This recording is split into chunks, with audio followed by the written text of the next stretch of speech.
She told me she had a meeting after Sunday lunch, and I believed her because I wanted to. We'd just finished plates of pot roast and buttered corn at my parents' place off Fleur Drive, the kind of slow, salty meal that makes an afternoon yawn. Lily kissed my cheek in the driveway and laughed at something my dad said about the Hawkeyes. Then she slid into the driver's seat and waved, palm open, the ring catching a hard piece of winter sun. My mom took the kids inside to play Uno. I stood there with my hands in my jacket pockets and watched the taillights smear red down the street. Her phone buzzed against the console as she backed out. I caught the preview, Miranda's name and a text that looked like a stitched charm. I checked your numbers. Ideal window for a new union is now. Tonight is best. I didn't say anything. I didn't climb into her car and read the rest like a teenager. I didn't interrupt the math of the afternoon. I just stood there and let the air in Des Moines do what it always does in late February, try to scrape your skin to see what you're made of. It started with that text, and it didn't start there at all.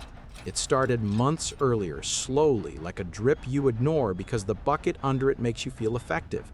Lily's new job at the clinic put her shoulder to shoulder with people she called by their first names and then attached to stories I couldn't follow. She'd come home and say, "Devin fixed the printer again." And I'd ask, "Who's Devin?" And she'd say, "The one with the low voice," and I'd pretend to remember. Our kids, June and Caleb, learn the new names faster. That's how you know something's real. One and father. If you asked me what I do, I'd tell you I read soil and numbers and weather patterns and ask the question that keeps farms alive. What's the worst thing that can happen to this crop, and how do we make it boring instead?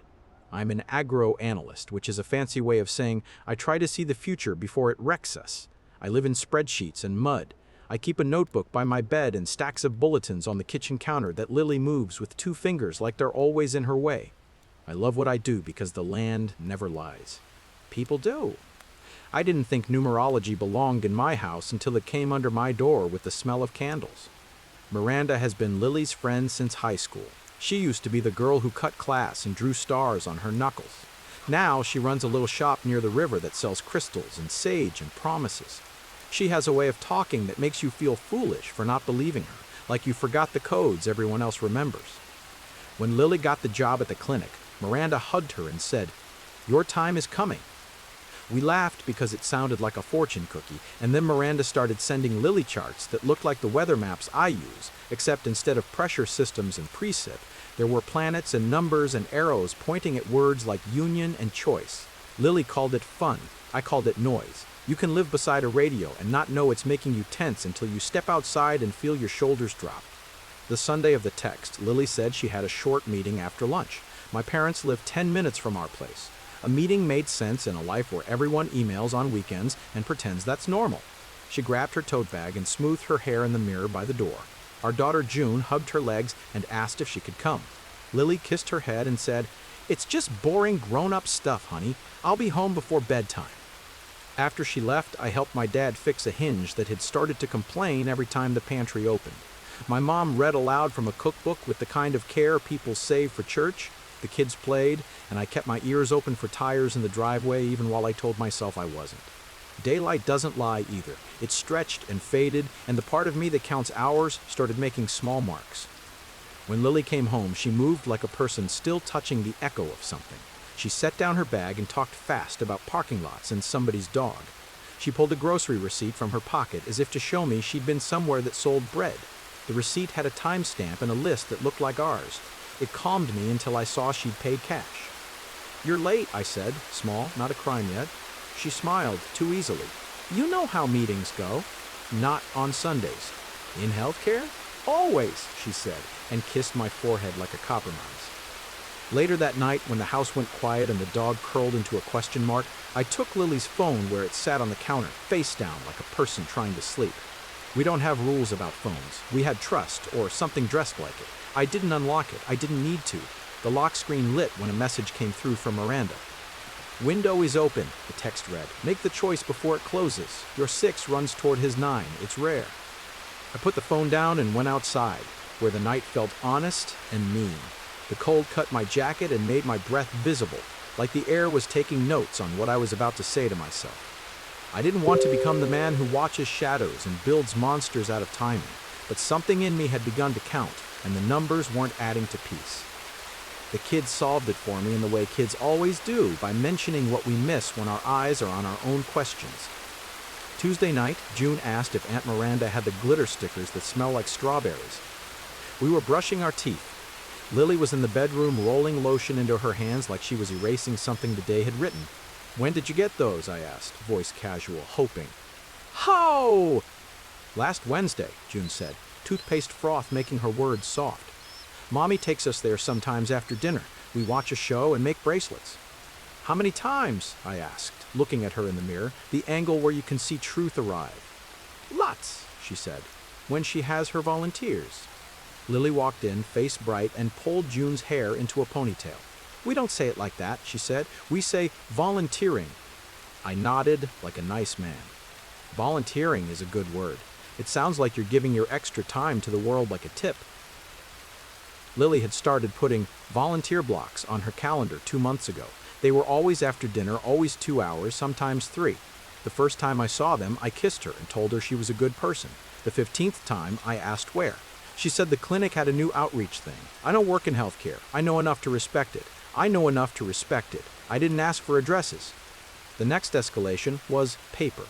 People underestimate paper. It's old, but it carries weight. On Friday, I found a card tucked into the pocket of Lily's coat when I put it away. It was cream with gold foil, the kind of thick stock used for wedding invitations and statements no one wants to be accountable for. Inside, in Miranda's tall handwriting, it said, "Your path is marked. Don't let fear steal your union. Some windows close forever." There was a symbol in the corner, a series of letters and lines I wanted to crumple. Instead, I put the card on the table and sat with it.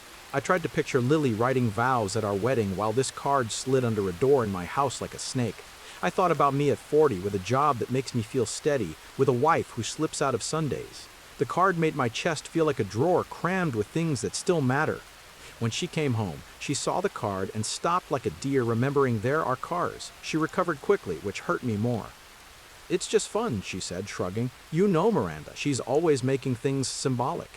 "How many symbols point to Devin?" I asked, saying his name for the first time like it belonged to our kitchen. Lily's mouth parted, then closed. "Why would you say his name?"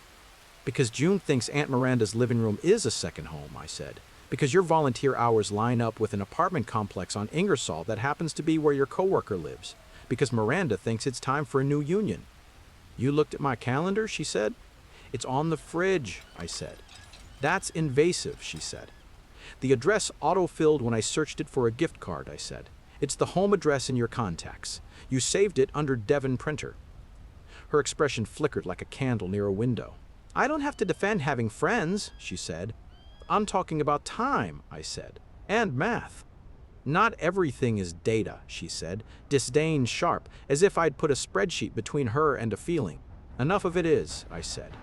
She picked up the card with 2 fingers.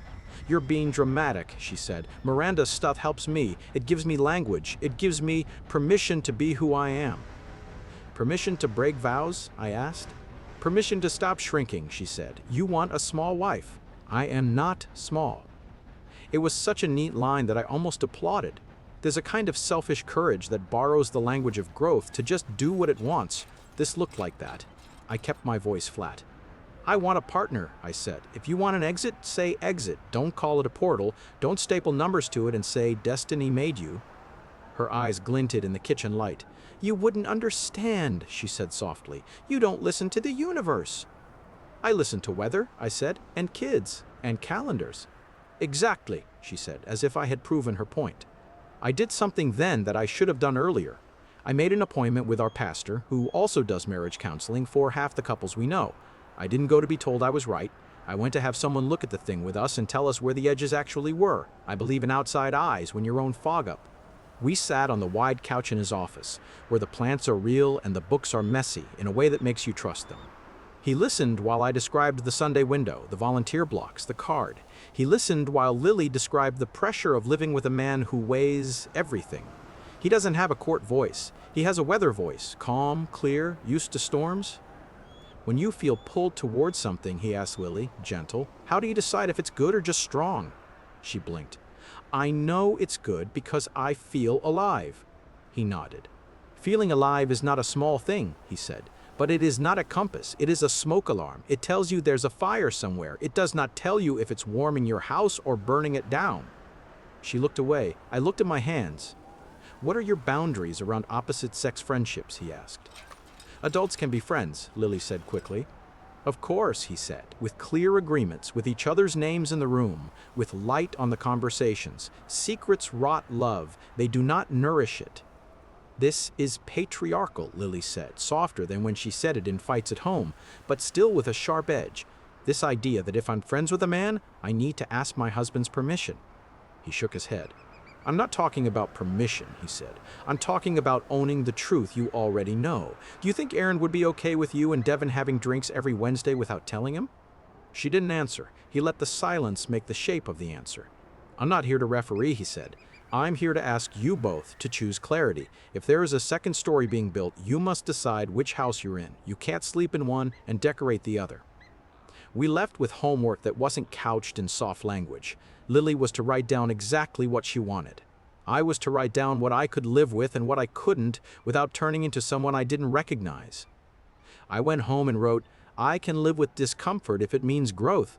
I can live with you being seen by other humans. I cannot live with secrets. I cannot live with a counselor named the universe telling you to erase me to find yourself. She didn't write. She came to me 2 nights later in the parking lot behind the clinic, where she asked me to meet because she didn't want to talk at home. We stood between white lines and oil stains. Hospital HVAC breathed in the background like a sleeping animal. She folded her arms, then unfolded them, then put her hands in her pockets like she needed to touch something that wasn't me. I deserve something stronger, she said, and for a second I thought she meant a drink. And then I understood. She meant a feeling, she meant a current, she meant a thing that grabs you by the shoulders and says, this is it, this is the story, jump. Stronger than what? I asked. Then calendars, she said. Then Sunday routines. Then you counting the hours I'm gone. Then love? I asked. Love is a thing you say, she said. I want love that happens to you. I didn't yell. I wanted to, but yelling would have made me into a version of myself. I promised our kids I wasn't. I thought about the potatoes we'd eaten 10 days earlier, how salt and butter make simple things holy. I thought about new tires on the van and pajamas folded warm. I thought about the way she looked walking to her car after lunch on our wedding day, bouquet trembling like a person's hands when they're about to say something important. Love doesn't happen to you, I said. It's the thing you keep doing when the happening gets tired. She shook her head. That's your love, she said. Mine is electricity. Electricity needs wiring, I said, or it burns the house down. You'll never get it, she said, not unkindly. You measure things. I feel them. I measure because I felt what it's like to have a field die for lack of rain, I said. Numbers are the way I know where to dig the ditch so the flood doesn't take us. It's still water. It's still a storm.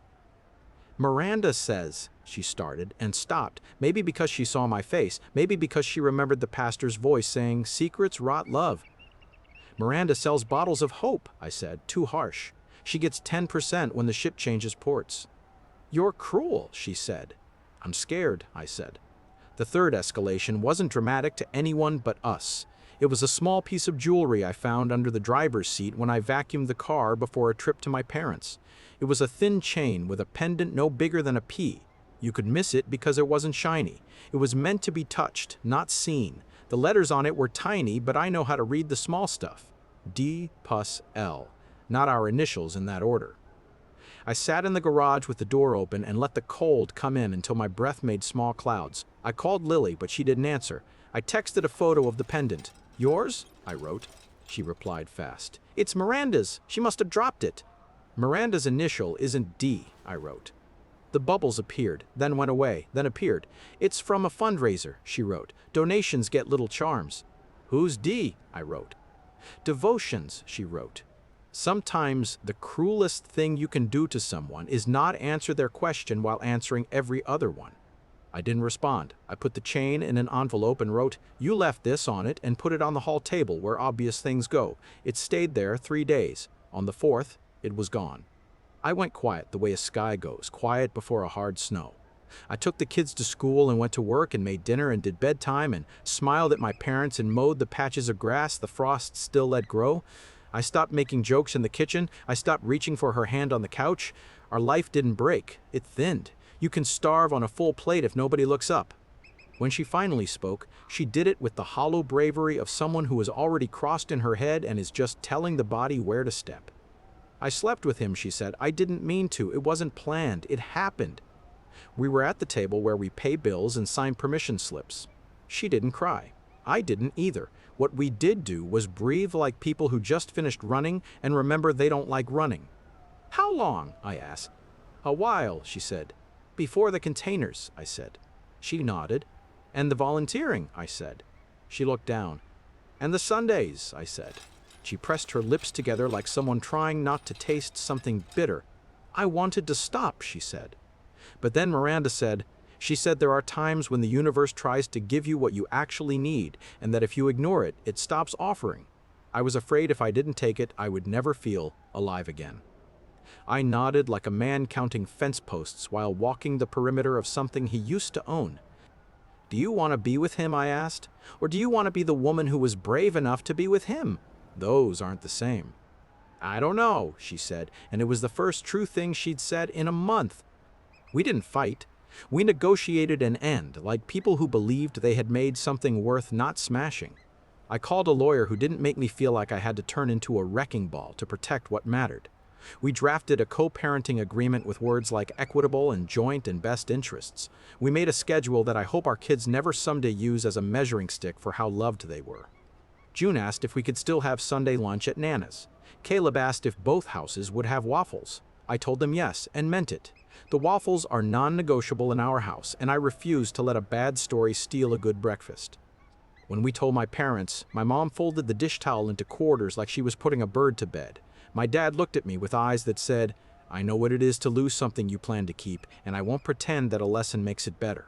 He hugged Lily, too. That's who he is. It wrecked me and saved something at the same time.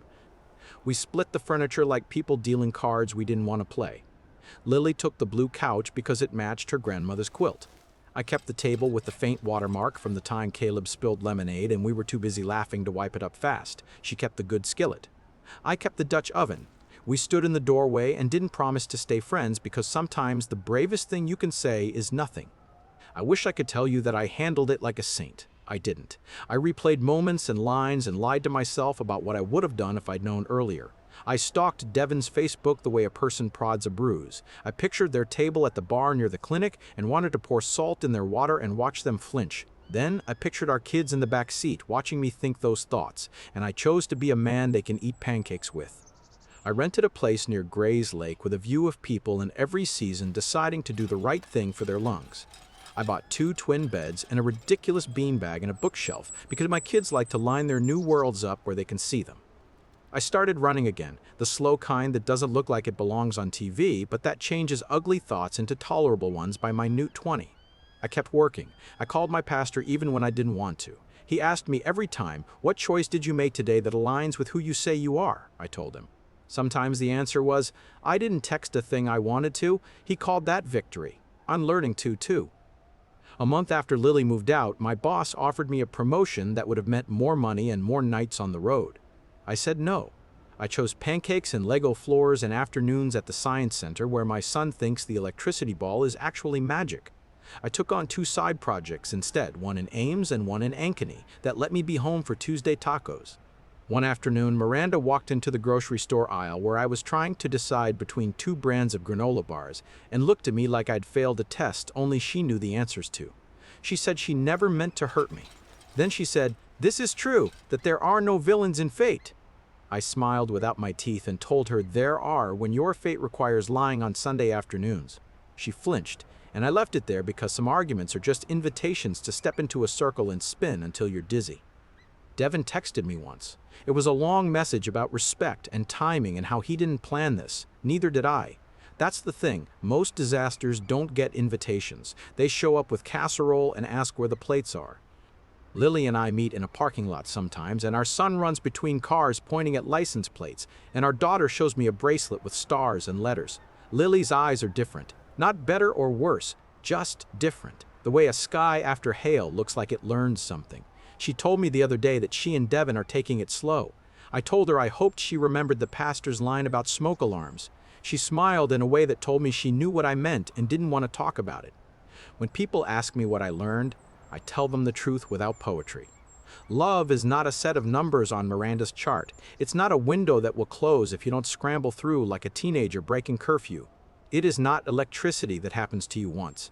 Love is the way you treat a person at 6 p.m. when you both smell like your day. It is the kindness you use on your worst Tuesday. It is the choice you keep making when nobody's putting hearts on your texts. I could have kept the house if I'd wanted to scorch the earth. I didn't. I kept the table with the lemonade ring. I kept my temper. I kept my name. I keep the kids every other weekend and every Wednesday for dinner. When the calendar reminds me, I use it to do good math, not catch people. Sometimes on Sundays, when it's my turn, we still go to my parents' place and eat pot roast and buttered corn and talk about the weather like it means more than it does. After, I take the kids to Gray's Lake and we walk the loop. June counts ducks. Caleb kicks leaves even when there aren't any. The sun slants the way it only does here, like it's sorry for something it can't name. If you're listening to this and you're holding a card in your pocket that says destiny, I won't tell you to throw it away. I will tell you this, the easiest answers are always the ones that leave someone else cleaning the kitchen. The hard ones put your hands in the dishwater with theirs. Choose the ones that leave you the kind of tired that sleeps, not the kind that has to build stories to get comfortable. 2 questions for you. If someone you love told you the universe had given them a window that didn't include you, would you fight to close it or let them climb through and lock your own door? And how do you tell the difference between a sign and a story you're telling yourself because it feels like permission? If this resonated, add your take in the comments and subscribe for more stories.